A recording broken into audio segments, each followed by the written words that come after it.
ఓం నమ శివాయ. నా పేరు సురేష్ గౌడ్. నాగన్పల్లి విలేజ్ నుంచి రావడం జరిగింది. ఈ రోజు మా బిడ్డే హరిని పుట్టినరోజు సందర్భంగా చౌటుపల్లిలోని పుణ్యలింగేశ్వర స్వామి ఆలయానికి రావడం జరిగింది. ఇక్కడికి వచ్చిన తర్వాత చాలా ప్రశాంతంగా ఉంది, మనసు ప్రశాంతంగా ఉంది. ఇక్కడ 12 జ్యోతిర్లింగాలు మనం ఇక్కడ దర్శించుకోవడం జరిగింది.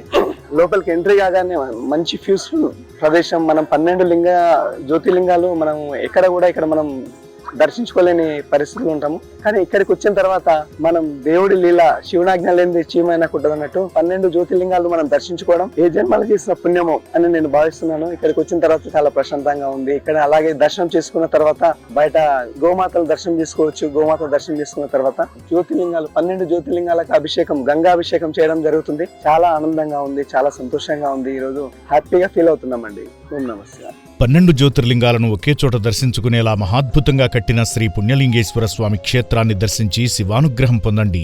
ఆలయ పూర్తి నిర్మాణం కోసం ఇసుక, ఇటుక, కంకర, గ్రానైట్, సిమెంట్, ఐరన్ వంటి మెటీరియల్ను అందించి ఆలయ నిర్మాణంలో భాగం కండి. ప్రశాంతమైన వాతావరణంలో అద్భుతంగా కట్టిన మహాశివ క్షేత్రాన్ని కుటుంబ సమేతంగా సందర్శించి అలౌకికమైన ఆధ్యాత్మిక అనుభూతిని పొందండి.